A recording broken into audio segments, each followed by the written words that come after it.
Thank you for joining us today to learn about another transition assessment. Today, we're going to talk about the Employment Support Indicators Guide, second edition.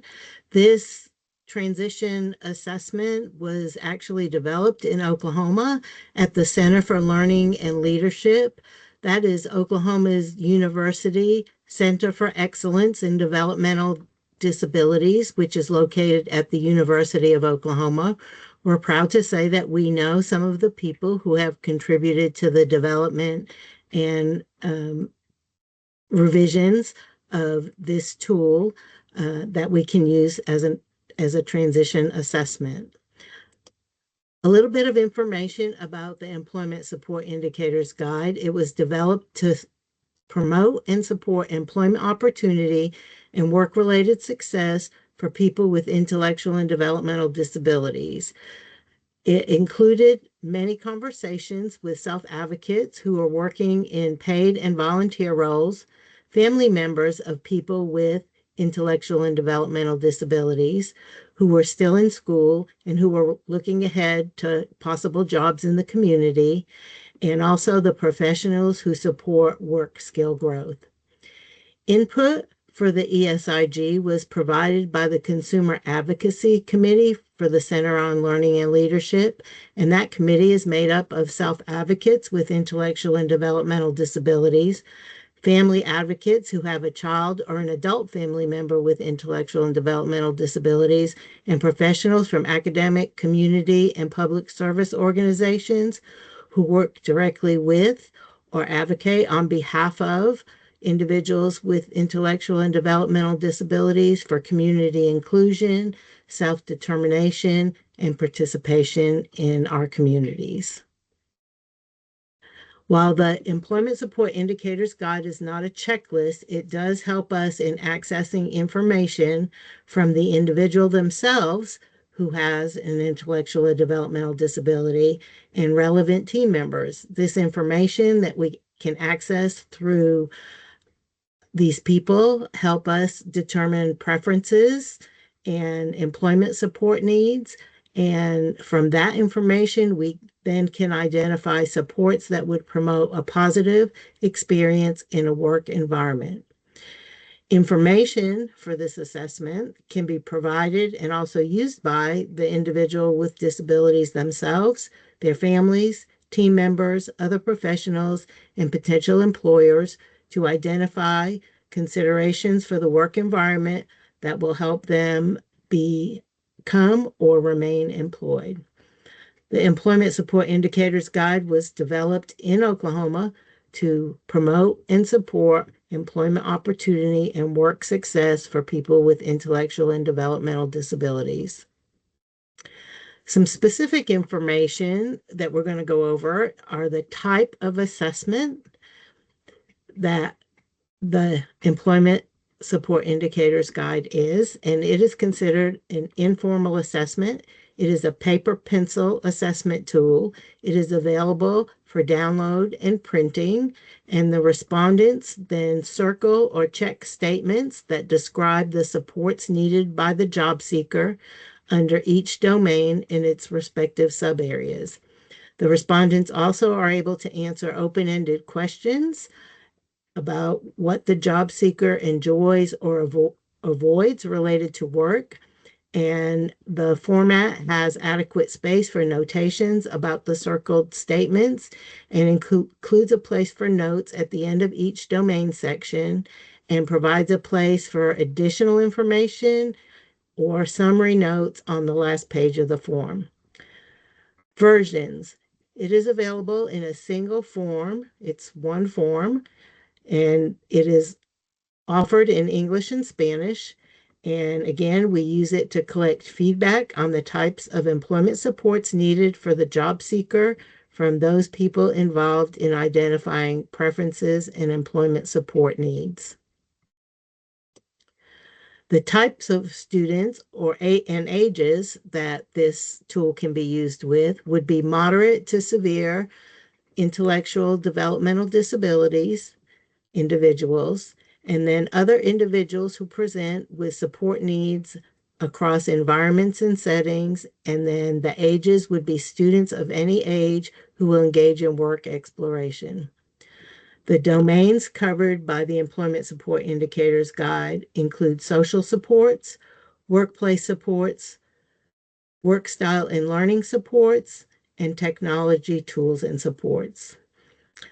The goal areas in transition planning that are addressed through the Employment Support Indicators Guide is mainly the area of employment, but the team members can also consider support needs identified under each domain that will then inform strengths, preferences, interests, and needs in the other transition areas of education training, independent living, and community participation.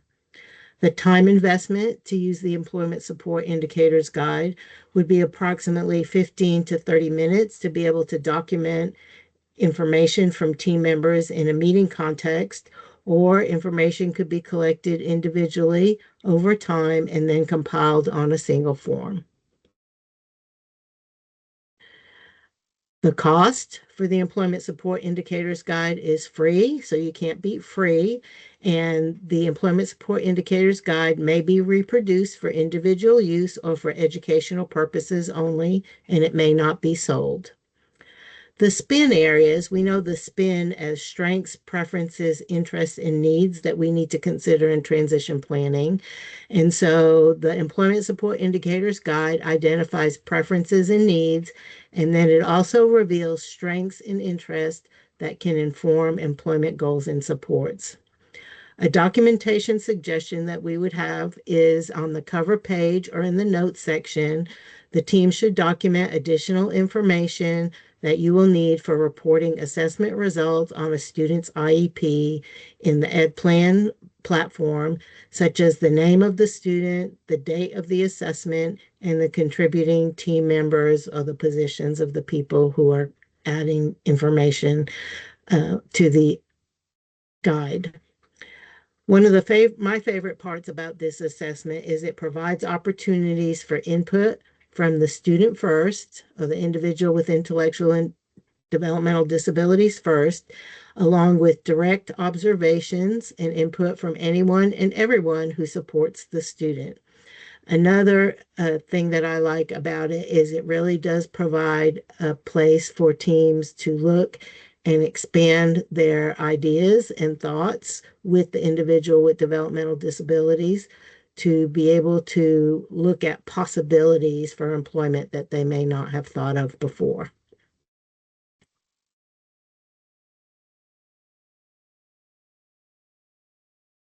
So we're going to look at some results for the Employment Support Indicators Guide for an individual whose name is Taylor. And you can see that this slide shows you the cover and then the first page of the Employment Support Indicators Guide document, and it gives an explanation of the guide, some of which we've already covered, and it reviews the domains that are addressed by the Employment Support Indicators Guide, and those are social supports, workplace supports, learning supports, and technology tools and supports. And you can see that we did indicate the name of the student, the date, and the contributing team members. So each of the domains has its own page. So on this slide, we're looking at the social supports, and you can see that information is circled there. And I'm just going to give you the summary that's listed under the notes there. So Taylor is nonverbal. Her expressive and receptive communication is through facial expressions and making choices using a one-button switch. Taylor has not responded to other alternative and augmentative communication options attempted through trials. And then the workplace supports, I would like to point out that page actually has some question prompts there at the bottom. And the questions that are addressed there are: what types of work does the job seeker enjoy? And for Taylor, she likes to operate a switch to listen to music using common technology and audio devices such as a laptop computer, a smartphone, an iPad or a tablet, an iPod, or other Bluetooth devices, and a work or job environment with a music connection would be something that's enjoyable to Taylor. And what about this type of work does the job seeker enjoy? And Taylor likes to be around and experience music. And she also likes to operate a switch to turn on music devices, small appliances, and to make choices. There are also questions there about things that the job seeker would not like.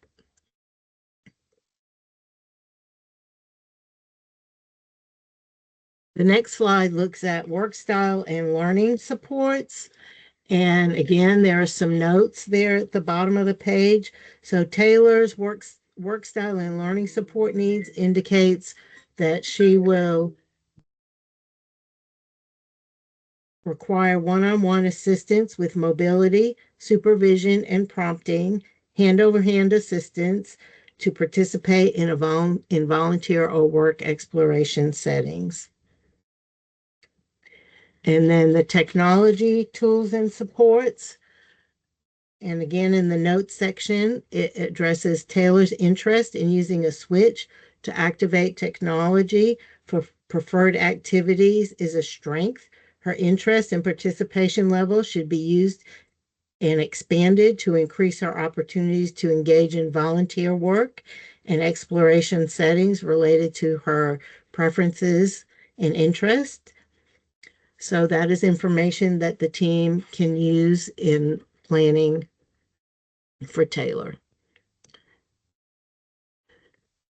So a summary of the employment support indicators guide would indicate that across all four domains of the guide, Taylor exhibits strengths, preferences, interests, and support needs that can guide her transition team to plan for employment goals in volunteer work and work exploration. And just a few things that we already kind of looked at, but social supports, she uses a single button switch, and a need would be she needs to increase her switch use for communication. In workplace support, she likes music. She likes using a switch to operate common technology devices, and she enjoys music and being around people. Work style and learning supports. Taylor needs one-on-one assistance with mobility supervision. She needs hand-over-hand assistance and prompting to potentially participate in a volunteer or work exploration setting. And technology tools and supports. She is interested in and participates in using a switch to activate technology for preferred activities. And this is something that the team can capitalize on to increase Taylor's opportunities to engage in work exploration and volunteer settings. One thing about Taylor is that intersection of her strength in using a single button switch to access her preference for music can be used as a starting point for employment goals and expanded upon to engage Taylor in job exploration and volunteer experiences. So before we can use the assessment results to actually develop annual transition goals, we need to look at Taylor's post-secondary goal. So that we have a formula for writing a post-secondary goal. So that would be after high school, after graduation, upon completion of high school, or upon exit from an extended transition program. The student will, and whatever the behavior is that we are looking for employment, education training, independent living, or community participation. And then we can also describe where and how.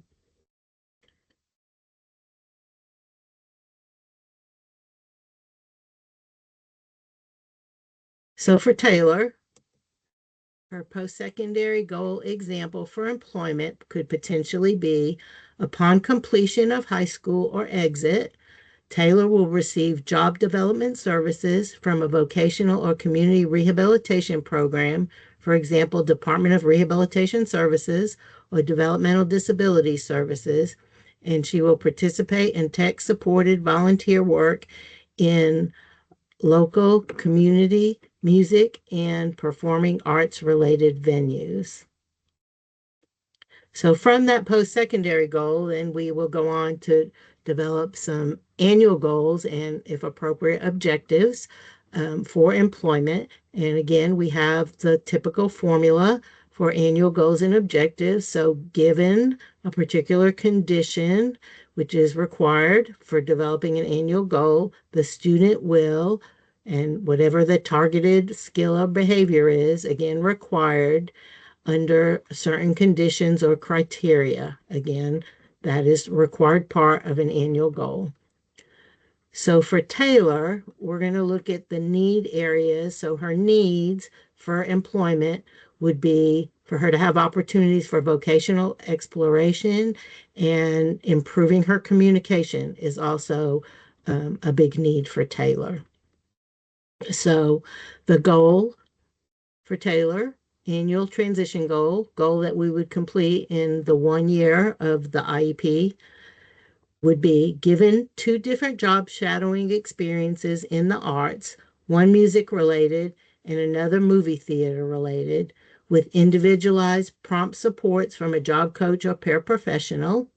Taylor will identify her likes and dislikes of each com- of each by completing a job site picture interest inventory to choose her preferences for job related duties from a choice of 3 pictures using the preferred method of communication in 100% of opportunities by the end of this IEP.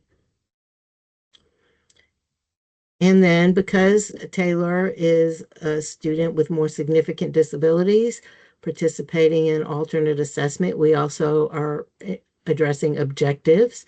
So the potential objectives for Taylor for that annual transition goal would be given a job shadowing experience in a music related setting with individualized prompt supports from a job coach or paraprofessional. Taylor will identify her likes, dislikes by completing a job site picture interest survey to choose her preferences for job related duties from a choice of 3 pictures using her preferred method of communication 3 out of 5 opportunities by the end of the first semester.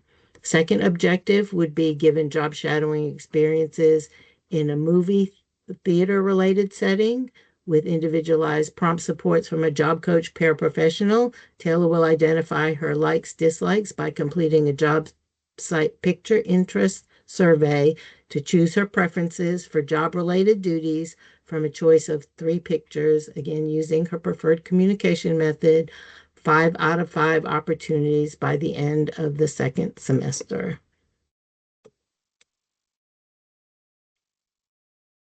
And then finally, where can we find the Employment Support Indicators Guide?